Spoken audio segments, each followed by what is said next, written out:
My friend, welcome to the world's best kept secret podcast.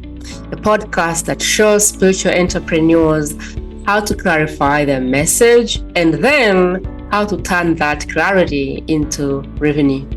I'm your host, Prima Jope, a mentor and message expert since 2020. Whether you seek to simply clarify your message or feel ready to monetize your brilliance, this is your safe space for actionable guidance and practical tools on how to turn your woo into predictable revenue. Let's get started, shall we? Welcome back, and today is an exceptional episode with Dr. Karolina LaBrecque. The reason I brought Dr. Karolina on is because her work is a revolution of her own frustration. I didn't even understand her work existed until I met her during the pre-call. And the work that she does is, how do you organize yourself? How do you organize your surroundings? How do you become your best support in thriving as someone who is twice exceptional? Now, just like me, you may be wondering, what is twice exceptional? And that is a principle that I will let her dive in. But the way that I understood it is, in the usual everyday life, we think of someone with autism as someone on the spectrum. We think about somebody with bipolar. We think about somebody with PSTD. And we say they have a personality disorder or something like that. But really, in her world, this is a different scenario.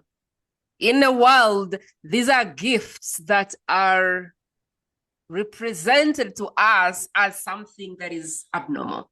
And because we don't understand it, we label them as people who are out of norm. But really, in her world, we are the slow ones. We are the ones who don't catch up, and we need to understand how that world operates. It's fair enough to say that somebody has one disorder, but when there are two, now what? We're going to listen to her story, and her story is one of creating our own systems out of frustration and deciding, okay, I'm going to organize my life. I'm going to help myself here, because in the whole world, no one seems to understand my problem. And without going really further into this, because I don't understand the mechanics of it, we're going to interview Dr. Karolina in her own work. And so you can understand personality disorders beyond the word and the label. And if you have a dear one, or you are the person listening, I hope that at the end of this, you will get this episode and share it with someone who is living in a chaotic world, who is stressed, who is overwhelmed, who feels labeled, and who feels like they do not fit because nobody understands them. That's my request for you today.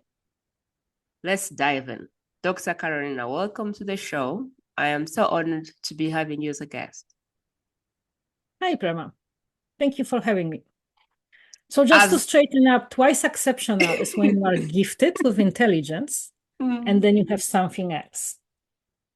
So when you have something up, but then some other things don't feel to the norm, whatever we call the norm, as correct. So think about those people that are really, really smart and they cannot get out of their own way. Or really, really smart, but constantly stressed out. Or pretty smart, they don't have to be exceptionally smart, but pretty smart, and still can't keep a job, or they can't, stay within a project, or they miscommunicate with people. So that's what twice exceptional is. It's you are exceptionally smart. You want to be technical, it's an IQ above 120, 125. And then you have something else. And yes, the personality disorders very often come as a misdiagnosis in those people, because they present differently than a statistical person. So it's not so much of a personality disorder, which is totally something different, but it's a neuro condition. And the other part of that is also a group of people who, and that's kind of my part of my journey, is that maybe you are smart or you still are smart, but then something happens and you may have traumatic brain injury. And how do you manage that? So you are still very capable of functioning, but it's different functioning than there was before. And that's when the frustration comes in. The frustration comes in two pieces. I never fit in, or people tell me I'm not reaching my full potential, or I used to be this, but now I'm not because of XYZ. And interestingly, very often, if you have someone twice exceptional and they get a TBI or a huge stress or PTSD or whatever, it kind of highlights the missing. I hate saying the dysfunction because it's really not dysfunction, it's just a different organization of the brain. So it highlights the weaker points. Like any stress shows up where the weaker points can be, and then becomes even more frustrated because the gap between potential and realization becomes bigger and bigger. So that is my whole premise of being a stress layer, but also the untangle of the tangle of multiple layers of what's going on. Can you go a bit deep into what we don't understand about the twice exceptional? Because when I met you, that was the first time I heard about it. All I knew is there were conditions. There was bipolar, there was autism, there was ADHD, and I knew that there were all these things that people had labeled themselves or labeled others. But when you say twice exceptional, for me, that was the first time I ever heard of it. So if someone is hearing it for the first time, could you help us in a way that we can touch it? What is that? How do I know I'm twice exceptional? Or how do I know I'm a person? Yeah. So basically, if you want the formal definition, it's a person with neurodisability that also has a very high IQ. In reality, it's this. Imagine Einstein, or even, the crazy professor that sits in a lab and forgets to eat, right? And is totally disorganized and can be very one-track mind. It's the brilliant manager who cannot communicate. It's huge potential that comes with a little bit of issues, because from neurological point of view, if you up one thing, you're also going to up the other. And when you up something else or you down, right, because everything balances up, now you have issues. So for example, very often you have people with high IQ and sensory issues.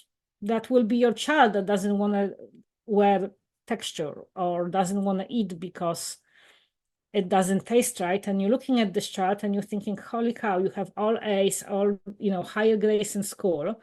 And all of a sudden I'm fighting you here over eating a stupid sandwich. It doesn't make sense. It does not add up. So for an outsider that's within the norms, none of this makes sense because they cannot understand or process the way that twice exceptional people process the world. We've also talked about the fact that, when you are twice exceptional, very often you feel lonely. So as an example, if you have someone with an IQ over 160 and an average person is about 100 or 110, the analogy I like to use is this. Imagine that you live in a world that every single person, because we're talking about people that are like 0.000%, right? Like total outliers at that level.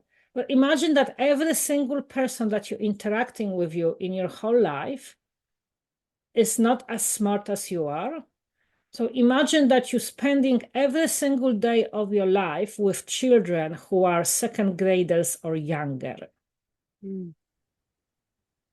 Right? So every interaction you have, you are wondering why the hell they don't get it. Why they don't understand the way I think. Why can't they jump from this to that? Because in your head, you go very fast. Or you get frustrated why things are not going as fast as I want them to go because your brain goes so much faster. So I like to compare it to a race car. In order to drive a race car, like in Formula One, right, you have to have exceptional skills to drive that car at that speed. And it comes with years of practice and understanding. And most people don't have those skills to keep up with the ability of that car. So then you are this Formula One car driving in a city 50 miles an hour.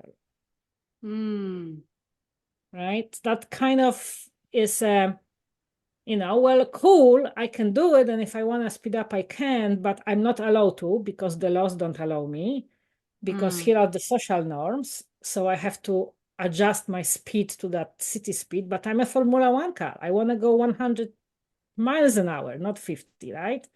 Or even more. Wow, that's really good. And then good. You have to constantly control yourself not to go that fast. Because when you do, people are like, oh, you're bragging, or you don't get it, you don't, so that's the flip side. So that's how it kind of presents itself. There are kids and adults that I worked with that, for example, they're very bright, but they may have dyslexia. I personally wasn't diagnosed till very late in my life with dyslexia because I'm not your typical dyslexic. I can read, and I read a ton. I remember in elementary school, before 8th grade, I was doing about 1,000 pages a week. And I had straight A's. If you ever see emails from me, unless I do them on a computer that spell checks for me, you know that I cannot spell in any languages that I speak. I just can't. I don't see it. My brain just skips over it, and for my brain, it's done and over, and it's done. So when I say about building, my system has the 5 pillars to it. There is the befriend your life through befriending your quest, knowing what you want from life, befriending your time, befriending your brain, befriending your body, befriending your surroundings, right? So when I say befriend your surroundings, I use tools like I never send a formal email without having it proofread. Like right now, ChatGPT for me, best thing ever, or AI, or Grammarly, any of those softwares that can make sure that I don't, they highlight it for me in red, or they reformulate the sentences, especially in English, which is my second language. But it works, right? So I can still function at the level I want to function without having to stress over and having that little thing that I cannot spell. Before we even jump into the system, I was wondering if you wanted to jump a little bit deeper into your story and how you really got to develop this system. Because from what I know, you created this system just to help yourself, first and foremost, because you couldn't get any solutions in the world. So after I moved to United States, which was after my PhD, and I had I was working, actually, my PhD was on autism, and I was basically in a car wreck. So I had a traumatic brain injury.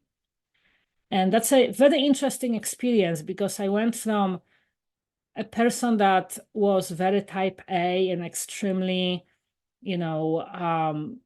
driven and extremely pretty fit, maybe not extremely fit, but very fit. I did sports my whole life. I went to a person that neurologist told that I supposed to go take this medication, which happened to be Adderall, and go on permanent disability. I couldn't write. I had to reteach myself how to handwrite. I remember I said I was reading about 1,000 pages a week. Well, for a good 4 years, I couldn't read 2 pages in a day.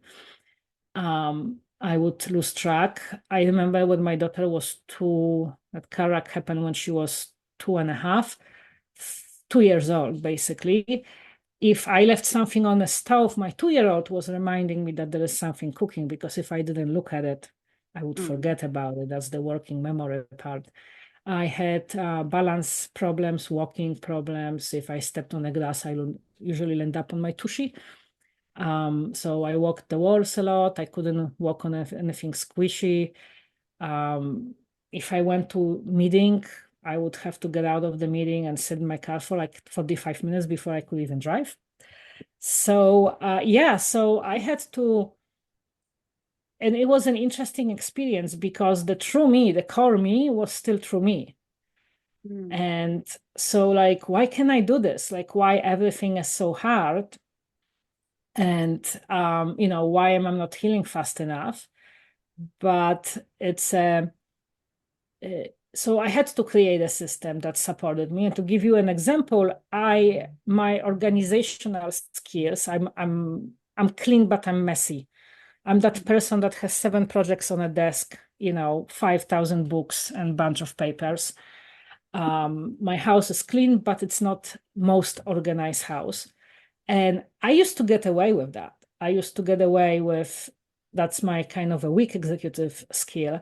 I used to get away with it because I had exceptionally good working memory, means I knew everything there was. If I put a paper in a stash of papers, I knew exactly where that paper is and I could pull it out. Well, what happened with my TBI is that my working memory, as I just told you, was gone. So, at the age of 38, I was that person walking around the house for 2 hours looking for my freaking car keys before I could leave the house, because where did I put them? And they didn't have a place.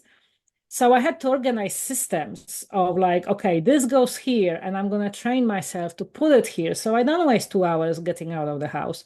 We installed a keypad because I locked myself out of the house a few times, and my husband had to come and get me out or get me in because I couldn't get back in.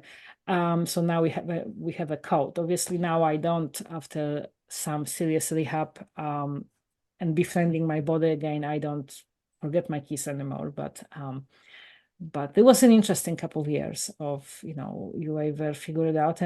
And the mainstream medical, I did 18 months of rehab with post-concussion center that specialized in concussions, because that's what I had, was basically very severe post-concussion syndrome. To this day, I have some issues, but nothing comparing to what it was 5 years ago. And they basically said, no, that is it. And interestingly, my lawyer said, your tests are fine. You are within norm. And I'm like, well, sir, but my norm is not this norm. My norm is here.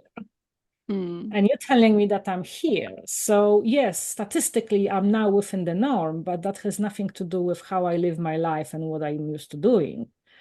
I'm not used to reading 2 pages a day. I'm used to reading a book a day. And so I thought to go back to that, and I'm almost there. I think brain-wise, I'm probably about 85%, 90% there. Body-wise, getting there. There are better and worse days, but it comes with territory. But yeah, it's the never give up and getting in a flow and really knowing who you are and just focusing on what's important to you and not everyone else. That's came out of that. When I first encountered your work, I got a sense of there's people walking around with overwhelm, stretched too thin, feeling like they don't fit, and most likely everybody telling them they need to be fixed or they need a pill or all of that. Would you speak to that, or the ignorance that exists that gets people frustrated over and over and over, especially if they do not even know that they are twice exceptional and that's why they're struggling? If they think they need to be fixed or they believe they have a disorder, or for some reason they've just been made to feel like they don't belong. Could you speak more to that so that we can really understand, maybe not to stigmatize people, or if someone is watching this and they're twice exceptional, to go, oh my God, now I see myself properly? It's that kid that a parent in house know they are so smart, and then they go to school and they get low grades. Interestingly, because they understimulated. the challenge is not high enough. But then they usually also get labeled as behavioral, because if you have a 10-year-old boy who is bored out of his mind, guess what? They're going to find ways to entertain themselves, either by throwing papers at the student next to them or, doing whatever, right? We have this funny saying in horse world that children, dogs, and horses, either you keep them busy or they keep you busy. And it's kind of the same way. It's the person that, you feel like you're never reaching your potential. You are like, I know I can do this, but why is this not happening to me? And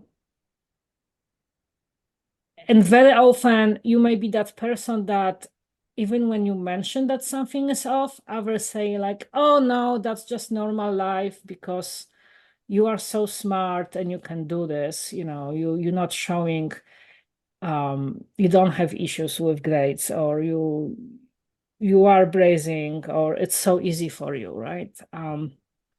It's when you start a project but you can finish it, or have 100 projects that you want to do and you don't know which one to choose. Right?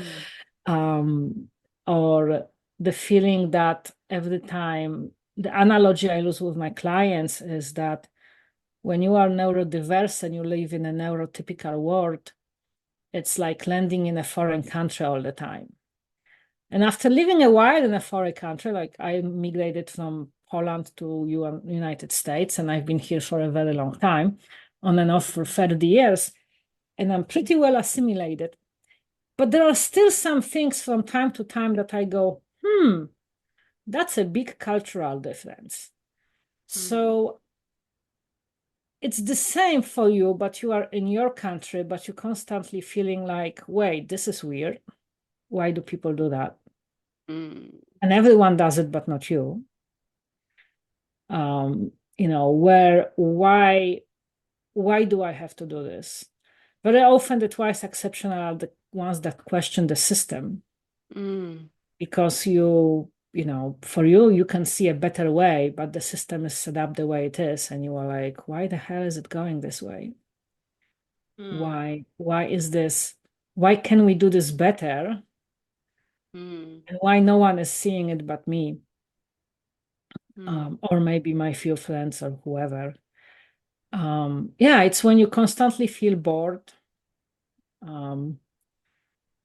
or have very narrow interests, but you can switch between those narrow interests, right? Like very hyper focused on one thing for a while, and then you switch to another thing and you hyper focus on that thing. And it's an interesting journey in that extent, that it's not your typical, you're not satisfied with going to work and just doing same or day in and day out.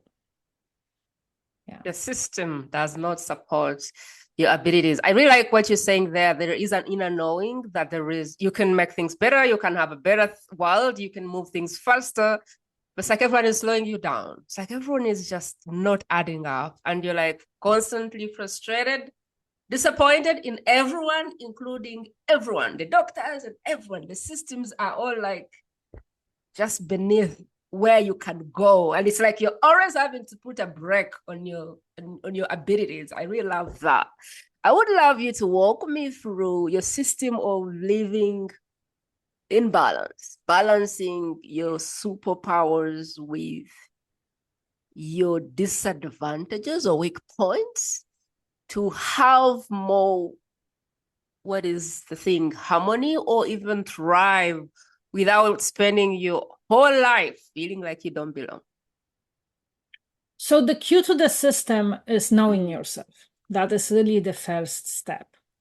So for example, I just told you that in my case, I always was a messy kid. Like I remember my brother, if I wanted to really poke at my brother and make him angry, I would go to his room and change the order of books in his bookshelf, and he would remember if they were in order or not, right? The little things siblings do to each other in elementary school. But I was always the one that had a pile to a pile. And I can keep it clean if I focus on it. But it's interesting when it shows, when I'm loaded on the other side, like if I have a lot of projects and, I have 2 small kids and a husband. So the more I load my daily life, that's the first thing to go. So the clutter spreads. So I know that I need organizational person. So I have a cleaning lady who controls. And in my household, it's interesting because 4 of us are neurodiverse and neurospicy. So it's not just me. It's me plus 2 kids plus a hubby that we have the same kind of a weakness. So we have someone that comes in and helps us hold the tie. So we know each other. We know, and I've been asked, like, doesn't this, even by my parents, doesn't this annoy you? I'm like, it annoys me, but it takes so much energy to do that task that is not worth it to me, if that makes sense. So that's the other thing, acknowledging that I don't have to be a perfect at everything. I'm damn good at some things.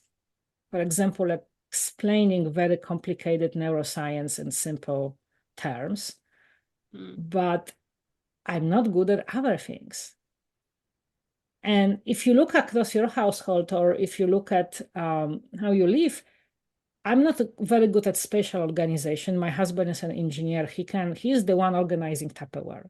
If I have to organize our cabin with Tupperware, within 10 minutes, I want to chuck it out of the window. And my level of frustration is up here because I was never very good at arts or spatial organization. He thinks in pictures, so does my daughter. But if you ask him to organize travel time or vacation or a calendar, he wants to chuck it out of the window.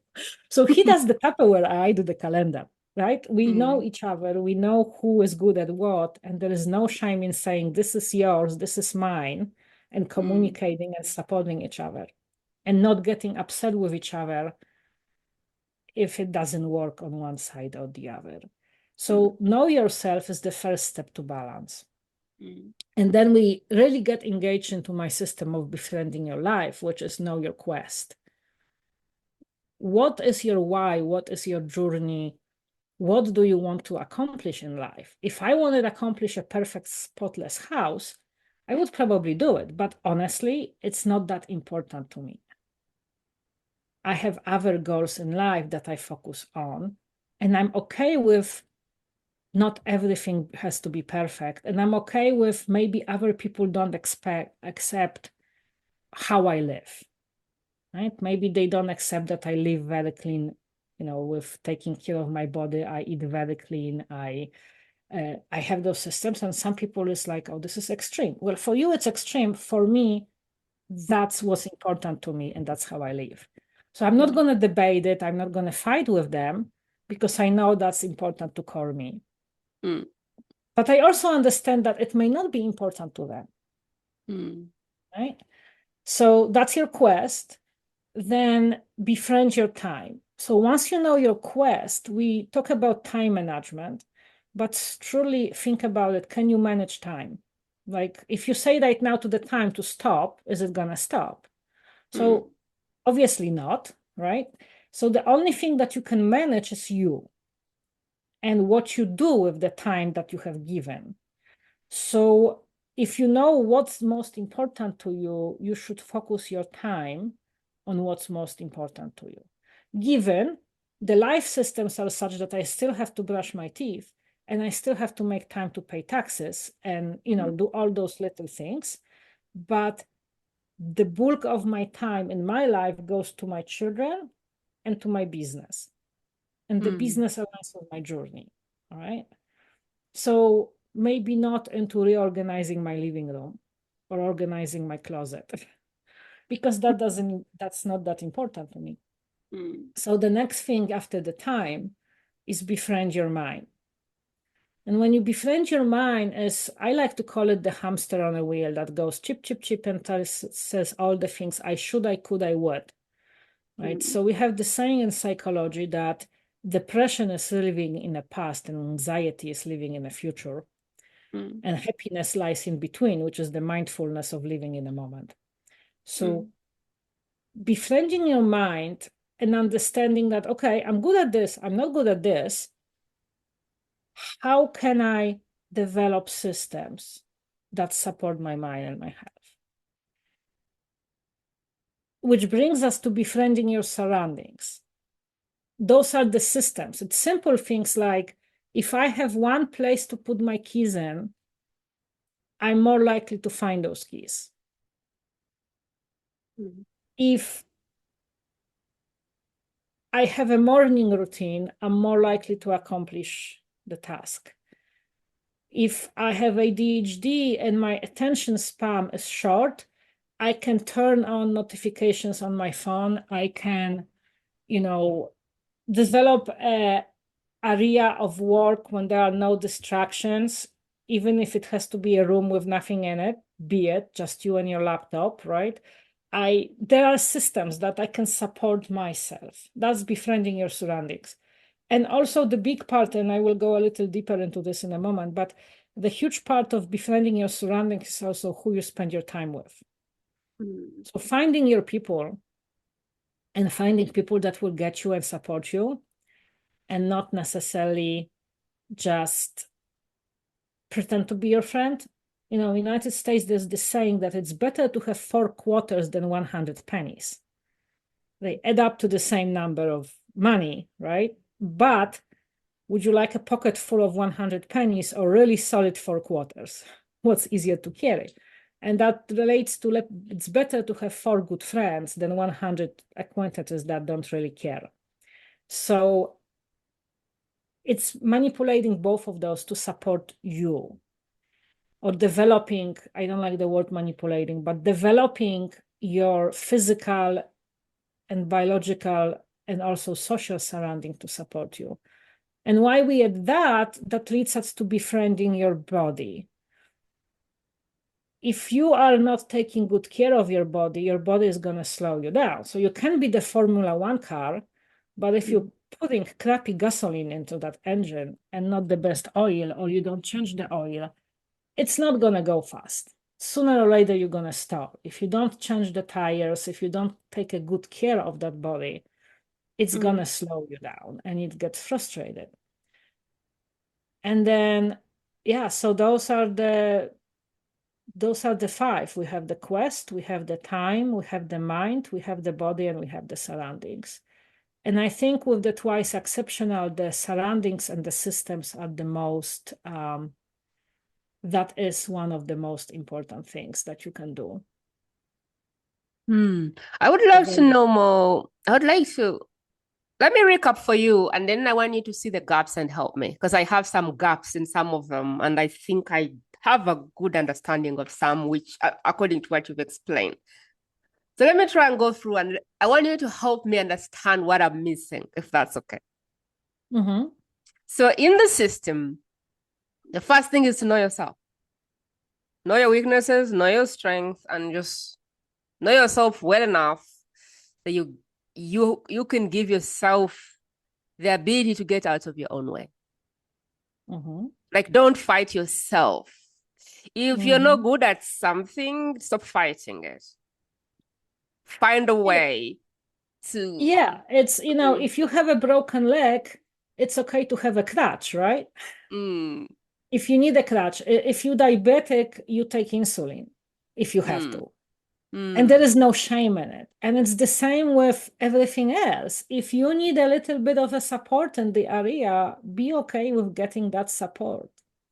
You're not supposed to be good at everything. It's not that. Like, be okay not being the best at everything there is to do. Like, be okay saying, okay, organization is not my thing, or cleaning is not my thing, and just give it away. Find somebody else to do it. Like, be okay with not being the person who cooks every day, because that's fine. That's what I understood there. And here is the funny thing about twice exceptional. I would say that majority has asynchronous development. I know, a fancy word. What does it mean? They excel in one thing and they're not good in the other. So for example, when you think about a kid, they can do, let's say they're in a 5th grade, but they can do a school material of maybe high school, right? You go, oh, wow. But then you talk to this kid and you are like, wait, are they in 5th grade or are they like in 3rd grade?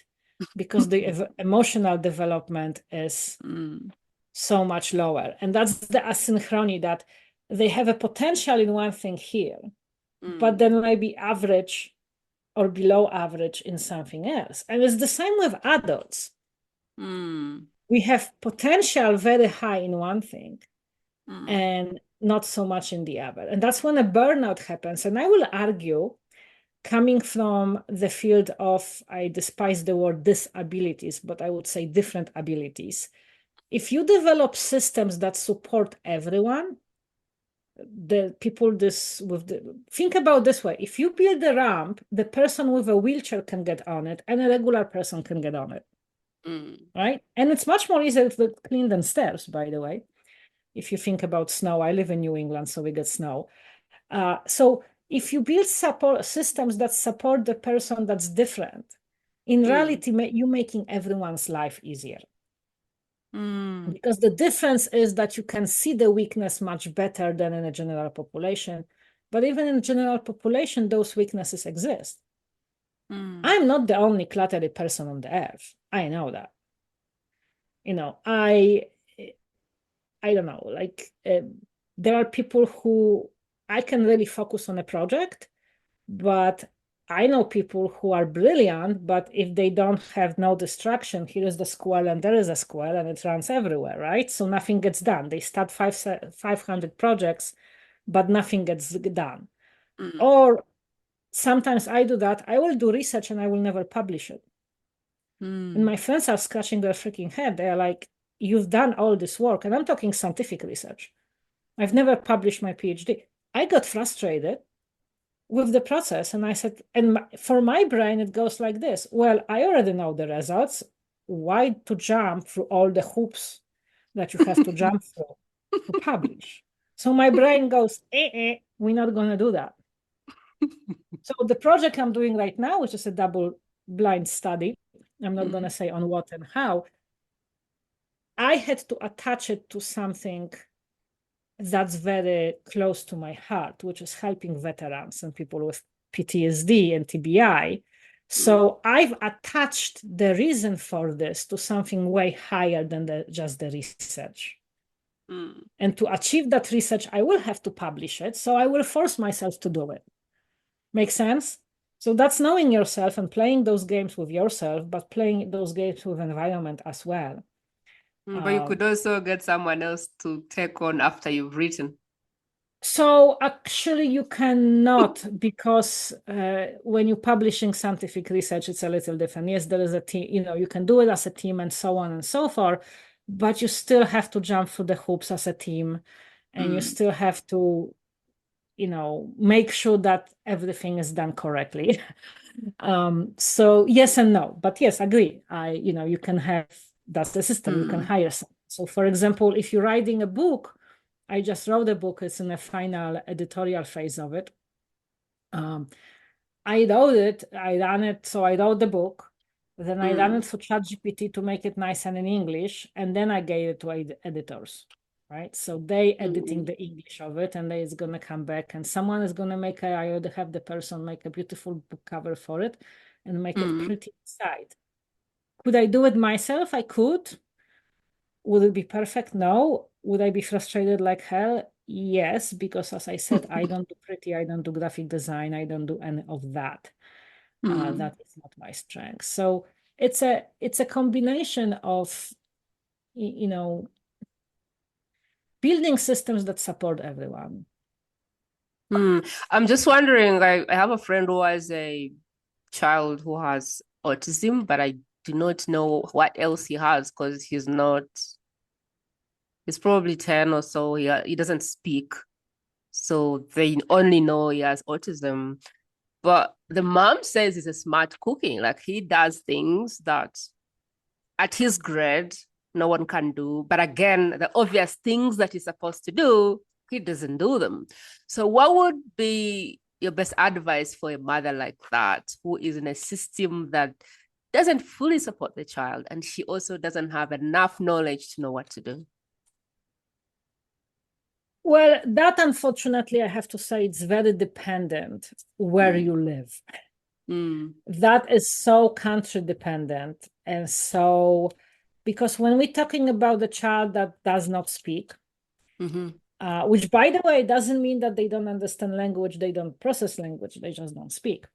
There are other communication devices, there are tables that you can use with pictures, there is typing, there is so much more. I've used to work with people that were severely autistic, and most of them were not twice exceptional. They were really on a level of lower functioning. But even with those people, there was something that they were very good at, right? There was something that and they taught me so much about happiness and being, in a moment. So for a person like that, it's really depends on a system in your country. Like if you live in the United States, I would say early intervention for a 10-year-old is too old, but occupational therapies, communicational devices, physical therapy, neuro work, stuff like that. But also look at the person through the prism of their strengths and not their weaknesses. So don't focus. I'm a parent, so we all have that tendency of like, oh my God, they have to be up to average developmental speed or whatever. In reality, they don't. They all separate human beings and they can develop at their own speed. And it's hard, especially if it's a level when you realize that maybe they will never be able to live independently. But focus on what they can give to the world and not what they lack. Right. So what are the very good smart things? So maybe this, let's say Johnny, he is going to be a computer programmer and be a brilliant at that. And he will be sitting by a computer and doing that all day, but he's going to need an aid to remind him to eat, to remind him to take a shower, and to get him on and off bus. And maybe getting him on and off and bus is going to be learning the routine of the road and all of that. But he still can do the programming, right? So find that thing that they're really good at and build your life around that. And I think that applies to, you can be twice exceptional or you can be neurotypical. It applies to all of us. Find the freaking thing that you're really good about and build your life around it. I have this standing joke that I talk about that I would make very good money playing in restaurants. People would singing and playing an instrument in restaurants. I could make really good money. And that's because people would pay me to get the hell out. I am that bad at music. Now my daughter has a first perfect pitch and picks up instruments and plays them pretty fast. And I think she was 2.5 when someone asked her if mommy can sing. She went like by auntie. It's like, Uncle Bugsy can sing? Yes. Can Auntie Kada can sing? Yes. Can mommy sing? No. That was at the age of 3, right? So I could spend my time and my life learning music and practicing, especially piano, because you don't have to have a pitch. I have this accent because I don't hear it. I've been speech therapy, vocal coaches. This accent is not going anywhere in English. So, I could spend my time learning music. I enjoy music and, playing with it and trying to get really good at it, or say, okay, I enjoy music, but this is not the thing that I will never excel at, comparing to my child or any other musician who can hear. Right? So accept that you're not perfect at everything, and then figure out what the hell are you good at. And stick to that. Don't try to be a pizza and everything to everyone. Be good at what you are good at and stick to that. Okay. So that was a point about managing your time. One of the pillars was managing your time, which is you can't do everything, or you shouldn't try to do everything at the same time. So choose and pick what is priority over what. And instead of having 10 projects, 1,000 pages, 5,000 books, think today, right now, what is important. What can I spend my time on? Right? Yep. Okay. And I think that is even more so important in the world we live in right now, because, I'm in my mid-40s. When I grew up, internet became a thing when I was finishing high school. So I'm the last generation that actually, to do research, I did have to go to library and understand the catalogs and not sit with a laptop in my bed and figure it out in 5 minutes.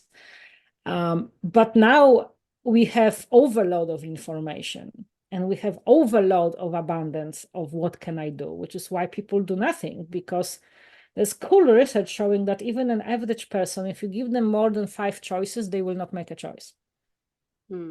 If you ever wonder why in a store you usually have only 3 to 4 brands of something of one type, like cereal or like spices, is because if you give them more than that, most people will get the paralysis, kind of not move, and I don't know which one, so I'm not going to make a decision.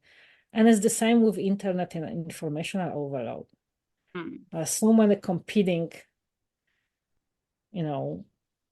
noise that it's very hard to decide which one is correct and which one is a good one. So anyway, that was a digress of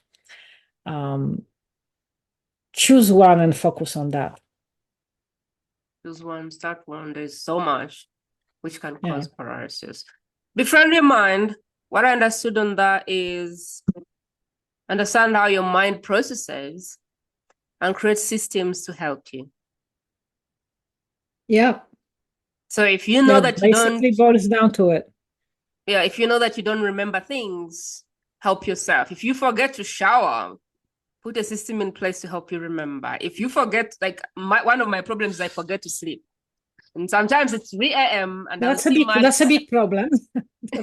And it will be 3 a.m. and I'll see Matt like, hey, it's 3. And I'm like, oh my God. Like I forget to sleep. I get lost in work. And before I know it, it's 3 a.m. And I'm like, okay.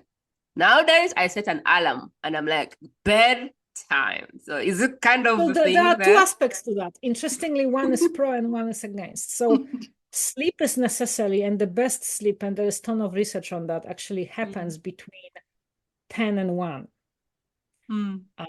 Which you are probably like, well, that's my peak hours of functioning. So knowing what you can function, I have a friend, one of my mentors, his whole life, doctors were trying to give him sleeping pills because he literally sleeps 4 to 5 hours. And he's good with that. And that's okay. He's healthy. He's in his 60s and, he's healthy. He's done that all his life. But the doctor's like, oh my God, no, you have to get the 7 or 8 hours of sleep. And he's like, I can't. Even with medication, he couldn't. So know yourself. And the other thing is, in your case, if you know that you get drawn into a project and you're in a flow, develop your life in such a way that, okay, if I'm in a flow and I'm doing a project and I'm working on this, why stop? But have a flexibility in my schedule that then I can sleep for 6 or 7 hours, right? Which, if you're working a job where you have to show up, it's almost impossible, right? Because if you have to be at the job at 8 a.m. and you have to get up at 7, well, if you're going to sleep at 4, that's not going to be good. But if you have a flexibility of arranging your schedule in such a way, okay, if I'm drawn to this. So I have a client who, she's a night owl. And she built her business about the fact that she works with clients in the afternoon, which suits her perfectly. But she does not make morning meetings. Right? So she just knows that she's not going to get up at 5 a.m. She stays up till 12 or 1, but she gets up at 7 or 8. And that's fine because she works. I just had this conversation with my daughter. 7-day week and 24 hours is it's a construct. It is. Who says when the Monday starts and when Sundays? Why do we work Monday to Friday? Or for in Jewish communities, Friday is the Sunday, right? See what I'm saying? Even in different cultures, different days are off. So, but in Western culture, you work Monday through Friday, the Judeo-Christian culture predominantly, and you have Saturday, Sunday off. Well, why isn't it Tuesday and Wednesday? Or why isn't, you know what I mean? Like it's a construct. But we grew up in that construct, so we don't think outside of the box. Oh, wait, I can change that construct. I also had the surroundings, like make your surroundings support you, which is more like if you get distracted, empty your table. I have this device, and this is never on. Like you can call me, I don't answer. I don't hear it. The ringer is, I don't have anything making a noise. Because I own a business and I get the spammers call me literally every 10 minutes. And I tell my potential clients, text me. And I've also have the understanding that I am not an ER doctor. If I don't pick up this phone, no one is dying. So that's the time, befriending your boundary, right? Understanding when your boundaries are. So right now I'm with you. My kids are not home. My dogs are happy, even that it's a day off, right? I am here with you. I don't have 5,000 competing things. And I literally send my kids to my mother-in-law for a reason, because they be getting up about now and knocking on the door and saying, Mommy, I want breakfast. We happen to have a big time difference between us, right? We started at my 7 a.m. and it's afternoon for you. So see what I'm saying? Yes. How can we make this work within my life systems? And everyone is happy, but grandma gets the kids get to sleep in with grandma, and I get to work. It is so important how small. Yeah. So it's the same with phones, with the same with, having and some people, especially with ADHD, like to have a music in the background. That's fine. And some people cannot have a music in the background. So know which one you are, again, right? You prefer total quiet, or do you need the music in the background to hyper focus? Which one are you? Which goes back to know yourself. It goes back to know yourself. There is no magic. It has to work for you, not for whoever you're working with. So not every system for everyone, but figure out your own systems. That's a big one, because most people, they read another book and another book and another book. And from speaking with you, I don't know that there is a book which has been created for someone who is twice exceptional with different combinations of things. Well, if you think about the impossible number of combinations, right? And then you have the different countries and different values and different, it's impossible to write a book. We have children, and you get a child, and here are the child development books, but really every parent would tell you that they do not come with the manual. You literally have to figure it out as you go. Children do not come with manual. Yes, there are some trends, but I have 2 children, and they totally different. I have a boy and a girl, and they totally different. And what motivates the other shuts down the other. You have to figure it out one at a time. And it's the same with yourself. Figure it out. I can easily be in a 5 a.m. club. There's a book, The 5 a.m. Club, or whatever, I don't function past 4 p.m. I've never took a college class past 1. I can do exercise, I can clean, I can do the house, I can work some, but I don't learn. My brain best learns in the morning. I'm most productive. I'm the early riser, I have no problem. 8 a.m. classes was my thing in college. My friends were like, you are a nutcake. And if I had a class past 3 p.m., I was like, what did they talk about? I couldn't focus. So guess what? I worked in the morning. I would go to sleep at 9, get up at 3 or 4, or party, because college is for partying, right? But it's know yourself. There's not one system that works for everyone. Would you Know love your to say? circadian rhythms, know your What supports you? Would you like to say more about mapping out your quest? Like if someone was thinking, I don't even know why I'm here. I don't even know where am I going? Like most people don't even know where they're going in life. Would you like to talk more about your So, quest? Because I feel like a with lot my of things. system, Mm, I like to compare it to the tree. And I've developed this graphic a while back. mm, And if you ever find me on social media, you can probably, it's posted in a bunch of places, but think about yourself as a tree. mm, So the tree has roots, right? mm, And the roots are your culture, your history, your life experiences, who you surrounded yourself with, your environment, all of that are your roots. Then you have the big trunk, right, of the tree. And that is your why and your principles. And interestingly, those develop pretty early.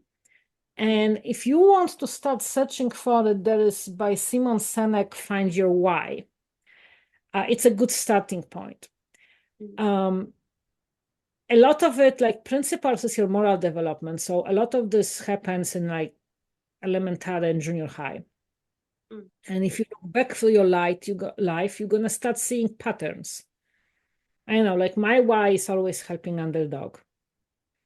And it shows in my business. It used to show when I was a child, I would always save the animals, wounded birds and all of that. And then when, in high school, I would stood up to the bullies and help my friends. And so it's always, for me, my personal why is I always help the underdog. Um, my clinical work, I work as a coach right now, but my clinical work was all with special needs and with autism, Down syndrome, cerebral palsy, with all of that. So if you look for my life, it's the theme is there. It presents itself differently, but the theme is there. And I almost guarantee you that if you look back through your life, you're gonna see that theme as well. Can always jump on a call and figure it out with me or someone else. So that's your why. The principles is like your values that never change. And the best way to know the difference between a principle and a value is that if you ask yourself a question, can I live with the opposite? And the answer is no, then it's not a principle, then it's a principle, right? So values change, principles stay solid. The easy example for that is 10 commandments. Those are kind of a universal principles of social living, religion aside. But if you think about it, it makes up for a good human being, right? So most of us can agree that stealing is not good. And I mm, wouldn't feel good with stealing, or that murdering someone for no reason other than self-defense is not good, and you would feel bad about it. So if you ask yourself, what's the opposite? Can I live with it? It's not. Like I mm, can't. That's a principle. And then values change, and they usually change every decade. Like when I was in college, I value friends and partnering, and now that I have children and a business, I value relaxing with my family and doing fun stuff together, like cooking. So my values changed, right? mm, They changed, and they go usually by decades. And then you have your goals, which derive from those values. And your goals, that's when you can start playing with things like SMART goals. What do I want to achieve? And then from those goals, you deliver tasks. So the trunk of the tree is your why and your principles. The thick branches is your values, and then the small twigs are your goals, and then the leaves are your tasks. And tasks That's and really goals come and go. Small branches come and go. It's the trunk that creates who you really are. And if you focus on the trunk, the rest mm, comes. A lot of people, when they set their goals, they set it from the goals, and then they fail because they're not attached to anything. mm. Is there Like, anywhere the listener can go and see this visually? Because I think I've seen it before. It made so much sense when I saw it. I mean, I can show it to you if I can find it really fast, but let me find it to you for Mm. you. We're on YouTube right now. If you would like to see the actual diagram, head over to YouTube. If we can't find it, we will somehow link to an article that Dr. Karolina has written. Yeah, so Which no, I have a has... picture for it. It's very easily findable. It's on a lot of my reels. It's on my YouTube. Yeah, so I can definitely plug you into that. Yes. If you add it to it. Yeah. If you're on an audio platform, simply scroll through the show notes. I'll be sure to put a link that takes you to the tree. As she was explaining, I was looking at it. So if you look at it and you reflect back to what you were talking about, my bet is that this will stick. And I think that was really, really good. That was really, really good. What did we miss in getting organized, getting balanced, creating systems around who you are so you can thrive as a twice exceptional person who is highly gifted, but also can be highly chaotic? And if you're not careful, this can be a disadvantage for you. What is it that we missed that if we didn't touch it, this conversation would be incomplete? I really think that body gets the part about taking care of your body, and especially food, especially in the West, supporting yourself. If you put junk in your body, it's going to be a junky output and it's going to slow you down. So, especially in neurodiverse communities, the sensitivity to things like processed food and dyes. I know so many kids and adults with ADHD that if you get them red dye, they jump on all over the walls, and it gets them hyperactive. The processed carbs and sugar, which hit your dopamine circle and just mess up your reward circle and focus. So really a good solid foundation of good nutrition. Now mention I haven't said diets. I said good healthy habits. Yes, it's okay to have a candy from time to time. Just don't make it your main food group and don't eat it constantly. So support yourself with healthy protein, with no processed food. I personally cook from scratch majority of the food just because my body does not tolerate chemicals and it is very miserable. I told you before the call that I'm slightly in pain today. That's because I was stupid last week. I ate gluten. So I've been in a lot of pain for last week. And it was good, but now I remember why I don't do it, because it takes so long to rebalance the body. So I think that's the part that's really underlined, the neurology is connected. Actually, our gut and our microbiome and our gut has so much influence on our brain. It's so connected that is the person, that's the part that's very often looked in psychology and in coaching about really know what supports your body. Again, figure out what works for you. There are some people that can be vegetarian. There are some people that can only eat meat and they function perfectly on it. There is research supporting both. So don't go with the fats. Again, observe your body and figure out where are you best. Those changes are hard to observe though, because very often you have to do it for a while. Gluten, for example, it takes about 3 to 6 months to get out of your system. So people get off gluten, they don't eat it for 2 weeks, and they are like, oh, wait, I don't feel any changes. Well, because it's a big protein and it sticks, it glues to each other, to the cells, and it takes 3 to 6 months to get out of your body. So you have to be gluten-free for 6 months to really see benefits of it. Yeah. Wow. What I've picked in all of this is if you're what I would call normal, which I guess is not really the right word here, if you're like not on any, what is the word? If you are the typical person, it's possible that you may not know yourself much and you will be supported because there's a lot of work that has been created, a lot of systems that have been created. You could grab a book and it might work because most people are writing for the typical brain. But if you are neurotypical, now your chances start reducing. Now you really need to find a system created for you, and even that may not work for you. Now, when you're twice exceptional, you're running out of luck with generalization, with fitting yourself in the next book, the next system. You've got to do the work, because chances are you're just an outlier. There's not many people like you. So the best thing which Karolina has taught me personally is that if you're twice exceptional, is take the time and understand that you may have to create the systems yourself because they don't exist. Yeah, so you can find, if you find a good coach and actually someone who understands it, you know, I've talked to someone close to you and the conversation was like, I know all the things that they tell me.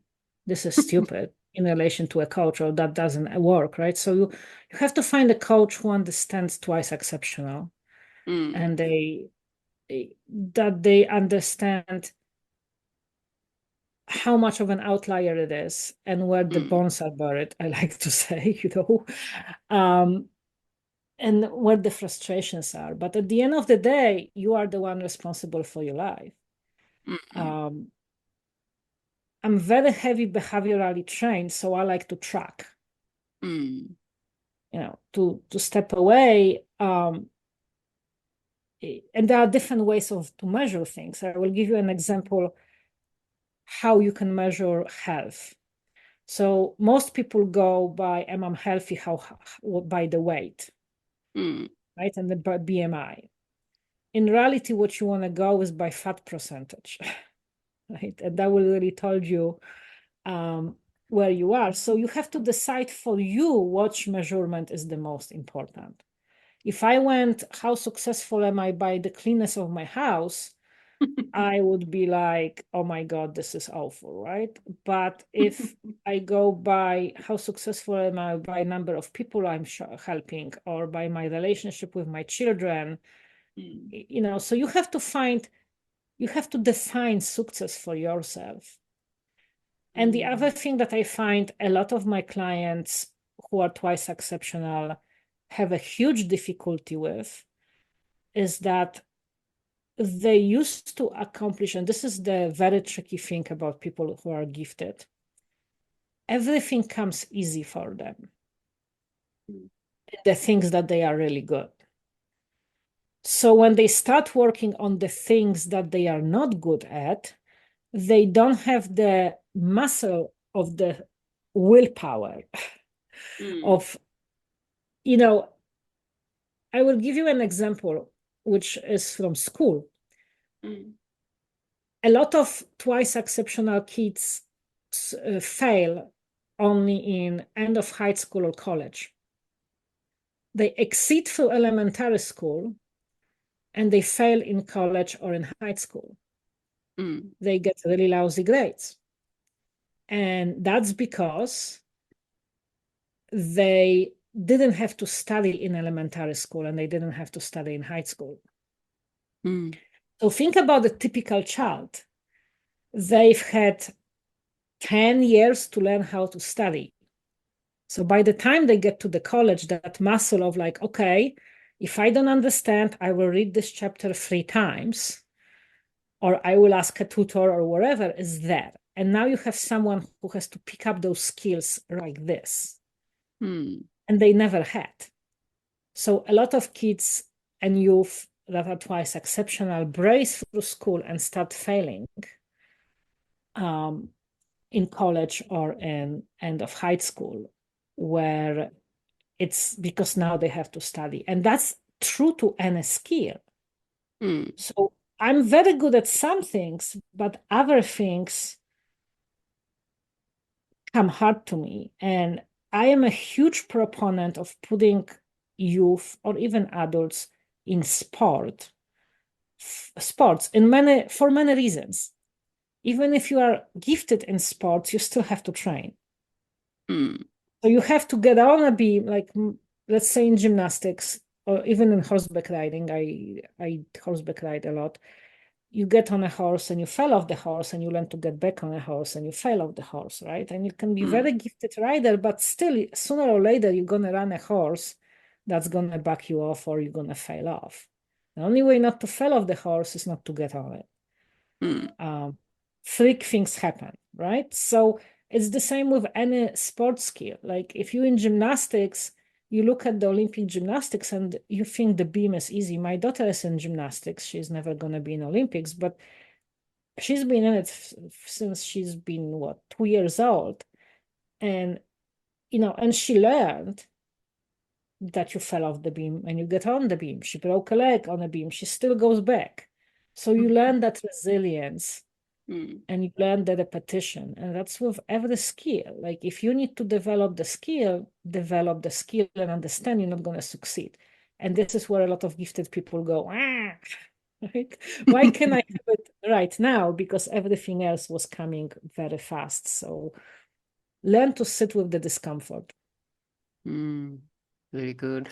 I know you've created an institute, you've created programs, you've helped people through your system. What I'd like for you to dive in and educate us on is what are the different ways you support people? And if you would love to, what are some of the shifts you've seen in people who sat down and started to create systems for their type of situation? Over the 20 something the biggest years. shift I see in a lot of my clients is peace. And the peace with saying, oh, wait, I'm not the only one. And a better understanding of like, oh, wait, there are other people like me, I just haven't met them. Or also the part where you are, the peace with, I'm okay not to being 100% okay. Right? So the famous not yet, or I'm not a freak of nature. I can function on a higher level. I just have to make it. So that creativity of, oh, wait, I'm not at fault here. It's just I live in a world that's not designed for me. Yeah. And I can,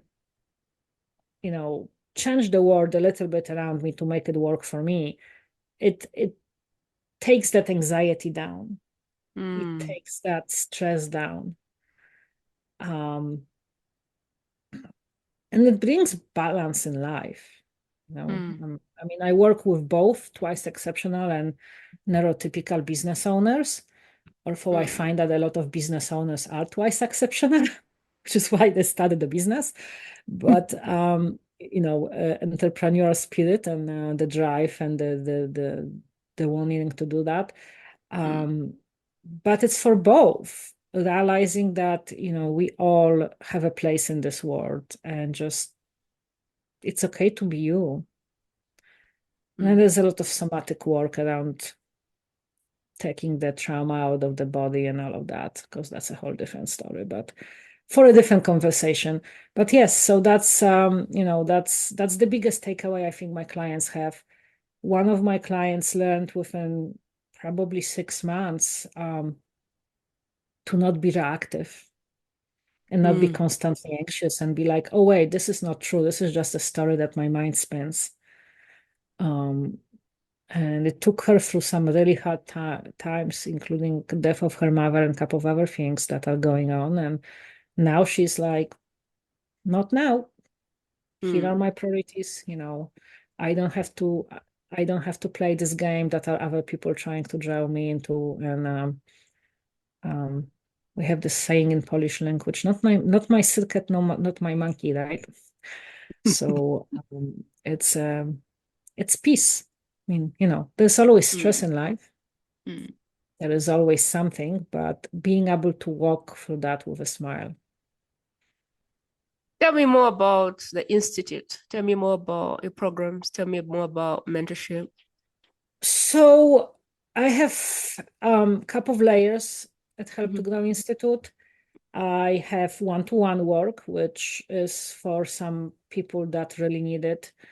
And they may be the very outliers that really would not fit in a group.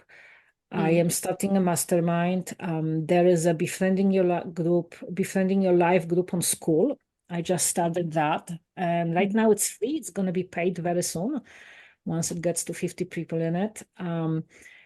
And so I coach people both in a group format and in one-to-one. I'm a speaker, so you can have me also as a speaker for your organization or for your keynote. And then the other thing is, I think there is a need for more people like me. So I also created my own coaching certification. And I train people how to do what I do within the realm of psychology and neurobiology and all of that. So there's a certification that you can work with me. It's more of a mentorship than a group program. It's very small because I don't believe in certifications when you are, 200 people on a call and you can't really do a deep dive of explaining what the things are. So that's what I offer. And it's both for people who are twice exceptional and for neurotypical. What is step one? If I wanted to learn more, what should I do? Go to helptogrowinstitute.com or Google my name, Karolina LaBrecque, Przewłoka LaBrecque. I'm on Facebook, I'm on LinkedIn, and you can connect. I believe in only providing services to people that I think I can help. So I always offer a complimentary session to see if we are a good match and if I can help. Most of the time, if I can't, I just know someone that can. So I refer out. But if I don't think I can help, I send people where they need to get the help from. So helptogrowinstitute.com is the best place to start. Amazing. As always, the best thing you can do for me, for Dr. Karolina, for the world, is pause and think, who is the one person that could use some order, some balance in their life? Who do you know that is either twice exceptional or neurodivergent and hasn't figured out a way to organize their life? They're living in chaos. They're living in frustration. It's like they don't belong. It's like they're out of place. Who do you know that you would like to bless? My request to you is pause, grab this link, and drop it in their private space and be a blessing to them. Because a lot of people are there because no one can help them, because they don't fit in the systems of the world. And they're just frustrated because they're on meds, they're on pills, and nothing is helping because no one has told them that they can look inside and create their own systems to support them. That's what you can do to help, other than subscribing, reviewing, rating, commenting, all the nice things. Dr. Karolina, we are getting to the end of this. What would you like to be your last parting words for us? Be yourself. Befriend your life by being yourself and embracing the gifts that you have. Amazing. We'll be putting links in the show notes, wherever you are, about Dr. Karolina and how she best prefers to lead you through her journey. And whether it's booking a call, whether it's going through her other work, whether it's social media, wherever you feel is the best place. We hope you end up there. We hope this impacts you on a deeper level. We hope this message truly lifts the world. Thank you for today. Have a beautiful day. Thank you for having me. Oh, thank you for being such an amazing guest. Thank you. Thank you for joining this conversation on the world's best kept secret podcast today. If you feel ready to stop keeping your work a secret, head over to primajope.com and request